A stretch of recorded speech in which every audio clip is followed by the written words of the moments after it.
Now, let's do question 4 from the EC June 2022 Mathematics Paper 1 exam. This is the first question about functions in this paper, and I think functions is one of the topics that learners usually struggle with.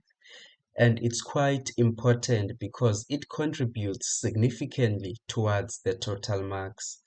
So grab a pen and a piece of paper and let's get started. So here we are given an equation of a function. F of x is equal to 8 over x minus 2 plus 2. And so first thing, you must be able to recognize that this is an equation of a hyperbolic function. And hyperbolic functions have got the general formula y is equal to a over x plus p plus q. So indeed, this is an equation of a hyperbolic function. So 4.1 says write down the domain of f. So what is a domain? Of course, a domain simply refers to the set of possible x values for that function. And now for a hyperbola, we need to be aware of the fact that a hyperbola possesses two asymptotes.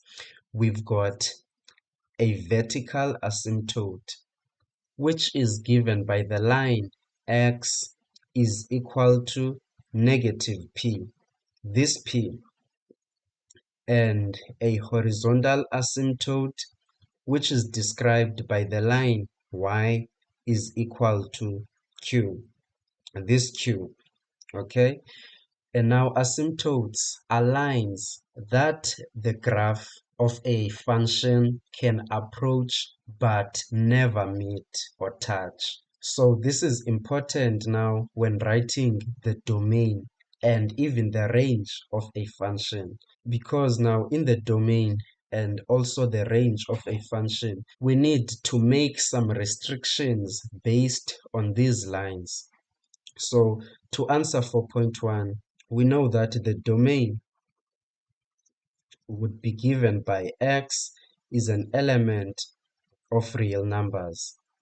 But now x should never be equal to the vertical asymptote, because again, the graph should never cross or touch or meet these points. And now the vertical asymptote for the function that we are given here is x is equal to minus p, and p for our function is negative 2. So it means that in place of p, we must substitute in negative 2. So this gives us 2. So the restriction that we should make for our domain is that x should not equal to 2. In fact, another way of doing this is you can just say that x minus 2 should not equal to 0, because if this is equal to 0, you would now be dividing the 8 by 0, and we know that if you divide by 0, it's a maths error. So in fact, that is why the vertical asymptote for a hyperbolic function is given by x is equal to minus p. That's how you find this x is equal to minus p. So it means that x should not be equal to positive 2, which is exactly what we have shown here. Now in 4.2, we are asked to calculate the y-intercept of f, which is pretty much straightforward because we know that in order to find a y-intercept of a function, we need to let x equal to 0. And this is general for any function because the y-intercept is just the point when x is equal to 0. So then we can go to the equation of our function. So the y-intercept will be given by y is equal to 8 over, in place of x, we write 0 minus 2 plus 2. And so y will be given by 8 divided by negative 2, which is -4 plus 2, which is then going to be equal to -2. And therefore, the coordinates of the y-intercept are going to be 0 and -2. Okay? Which then brings us to 4.3. And here in 4.3, we are asked to calculate the x-intercept of f. And so likewise, for the x-intercept, we now should let y be equal to 0. So we just take the equation of the function and we make y be equal to 0. So f of x will be equal to 0, and then we keep everything else as it is. And then we just solve for x. So we need to transpose the +2 into the left-hand side. So the sign will change to -2, and then we have 8 over x minus 2. Now we must multiply both sides by x minus 2. And if we do that, we will have x into x minus 2. And then on the right-hand side, we are only going to be left with +8. And so now we need to expand by this -2 into the bracket. So we will have -2x plus 4 equals to 8. And so now we carry down -2x, and we must transpose the +4 into the right-hand side. So we will get equals to 4, because the sign of the 4 will change. So we'll have 8 minus 4, which is equal to 4. And now the last thing is to divide by -2 on both sides of the equation. And therefore, we will have that x is equal to -2. So this basically means that the coordinates of the x-intercept will be -2 and 0. Okay.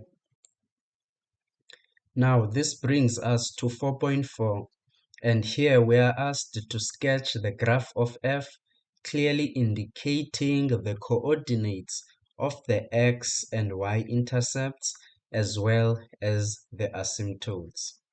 And so of course the first thing is to draw the Cartesian plane.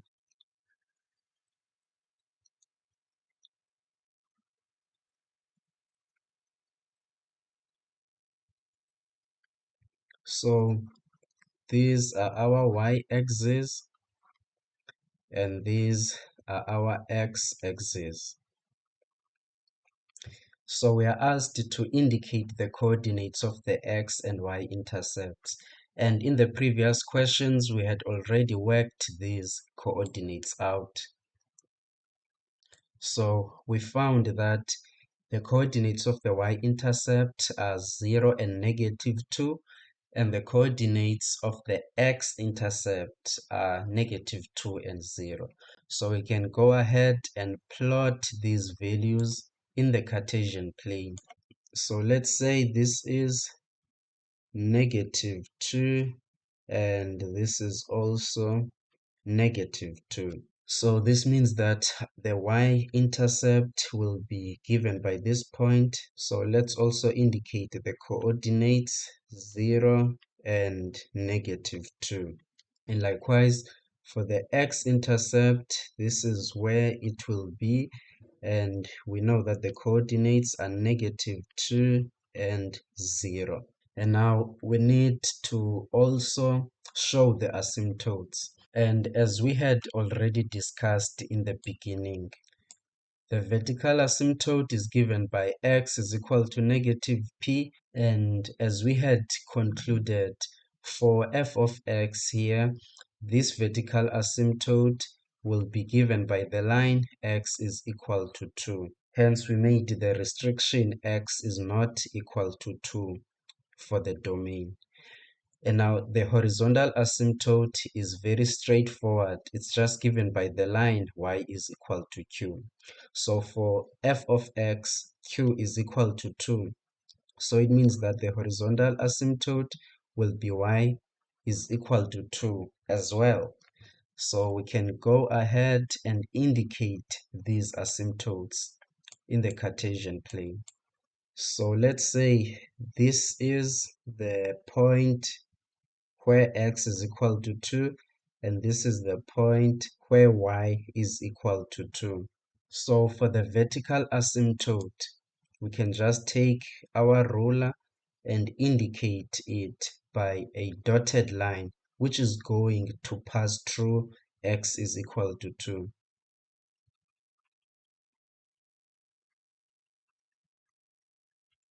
So this dotted line here is the representation of the vertical asymptote. So now, as we had already discussed, the vertical asymptote is given by the equation x is equal to 2 for f of x. And now I hope that you can see why that is the case. It's simply because this is a vertical line and it passes through the x-axis at x is equal to 2. And now we can do the same thing for the horizontal asymptote.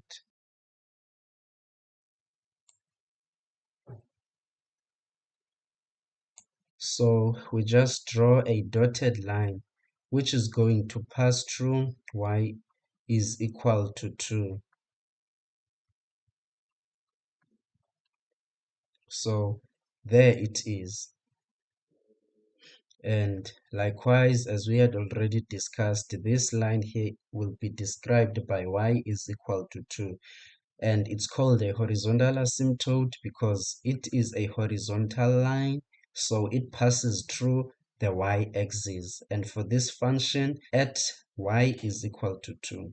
Okay, and so now we are only left with one thing, which is to draw the curves of our hyperbola. So we can see already that one of the curves for the hyperbola need to pass through these points, which make our x and y intercept. So we can go ahead and draw that curve, and you simply use your free hand. So it needs to pass through this point and also pass through this point. And then it can go closer to the asymptotes, but should never touch them. So something like that. And now clearly the second curve has to be in the opposite quadrant. So it has to be here, right?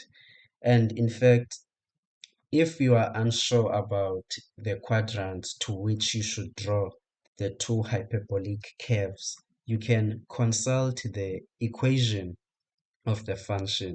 So f of x is equal to 8 over x minus 2 plus 2.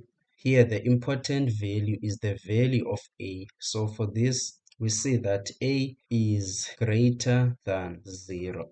So whenever a is greater than 0, meaning that it is positive, it means that the hyperbolic curves will be on the first quadrant as well as the third quadrant. So what we have drawn here agrees with the properties of hyperbola that we know. So that is how you can go about answering this question. And then we can write f next to one of the hyperbolic curves to show that this is the graph of f. Now, this brings us to 4.5, which says if y is equal to negative x plus k is an equation of the line of symmetry of f, determine the value of k. All right, so for this one, let's just quickly go back to our graph in the previous question. So first thing, what is a line of symmetry? A line of symmetry is just a line about which a graph is symmetrical. And a hyperbola have got two such lines. Here they are.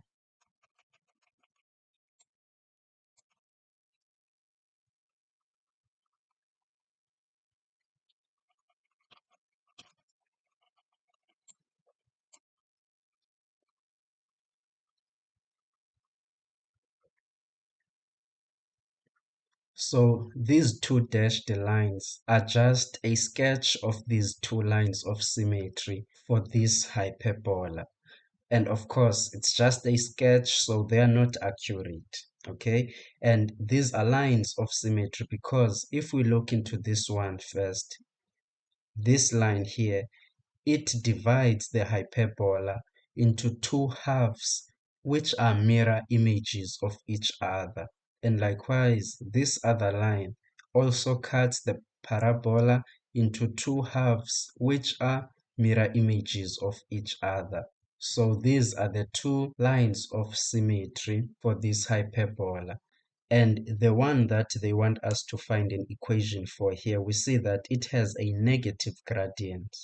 So its gradient is -1. And this is something general for these lines. One has a gradient of m is equal to 1, while the other one has a gradient of m is equal to -1 for any hyperbola. Now, the only thing that differs is always the y-intercepts of these lines, which is why, in general, it is given that the lines of symmetry or the axes of symmetry for a hyperbola are given by y is equal to x plus c, or y is equal to -x plus c. So whenever you are asked to give the lines of symmetry, your job is to work out these constant values of c, or the y-intercepts. So how do you go about doing that? And by the way, since the one that they want us to find here has a negative gradient, it means that it is this one, because you can see that this one has an increasing slope, so it will have a positive gradient, but this one has a decreasing slope, so it is the one that will have a negative gradient. This is the line y is equal to -x plus k that we need to work out for this function. And in order to work this out, we simply need to make use of this point of intersection of the asymptotes, because the asymptotes intersect here at this point, which is also the point of intersection, by the way, for the lines of symmetry. So this point has got the coordinates 2, because x is equal to 2 here and 2. So the coordinates here are 2 and 2. And since the lines of symmetry also pass through this point, it means that these are also the coordinates of the lines of symmetry. So in order to work out k here, we can just substitute in this coordinate and then work out the value of k, simply like that. So that's exactly what we need to do. So for 4.5, we are simply going to substitute of 2 and 2. So we have y is equal to -x plus k. And so if we substitute in these values, the y value is 2 in this case, and the x value is also equal to 2. So then, what is the value of k? Well, we just need to transpose this -2 into the left-hand side, which will give us 2 plus 2, which is equal to 4. And then on this side, we'll be left with k. Therefore, the value of k is equal to 4. Now, the last question here, 4.6, says, determine the equation of the graph formed if f is shifted 3 units to the right and then reflected across the x-axis. So the equation of f is 8 over x minus 2 plus 2. So now let's determine the equation of the graph we would get if we make these two transformations to f. So the first one is if f is shifted 3 units to the right. So this is a horizontal shift, and this is very simple, guys. You just need to understand that the parameter in a hyperbola that is responsible for a horizontal shift is the value of P. So remember, we said that the general formula for a hyperbola is y is equal to a over x plus p plus q. So this p here is what is responsible for the horizontal shift of the hyperbola. So this value of P can either shift the hyperbola to the right or shift the hyperbola to the left, depending on its sign. So here is what I mean by that. If P is greater than 0, meaning that if P is positive, then the hyperbola is shifted by the value of P to the left. However, if P is less than 0, so if P is negative, the hyperbola is shifted by the value of P, but this time to the right. Okay? So if P is positive, the shift is to the left, but if P is negative, the shift is to the right. So going back to the question, so it means that we need to change something about the value of P of this equation. So we are going to keep everything else as it is.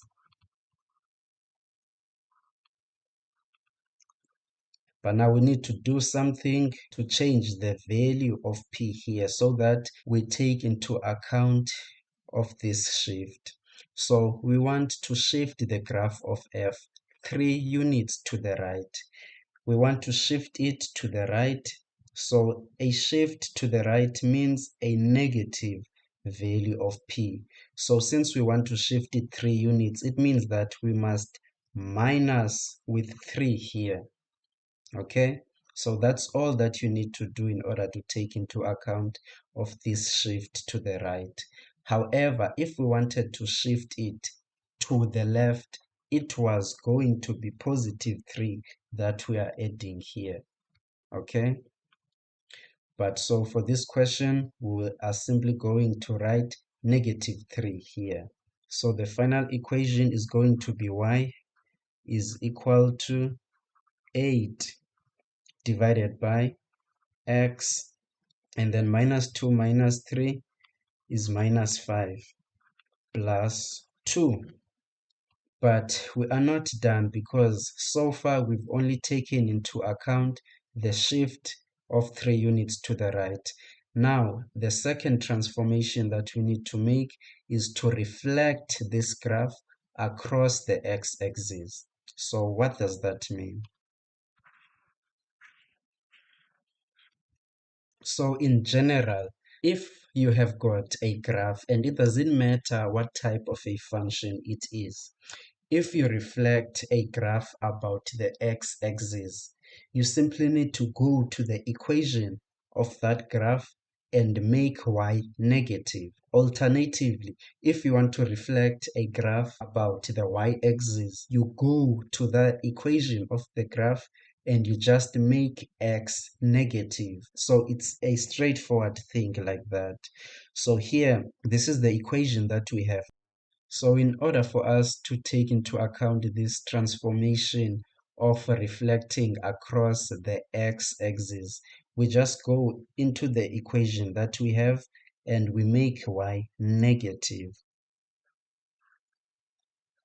So that is all, and then we keep everything else as it is. But now we are not going to leave this equation with a negative sign here. So we need to remove this negative sign so that y is the subject of the formula. So we need to divide by -1 throughout or multiply by -1 throughout here. So y multiplied by -1 is positive y.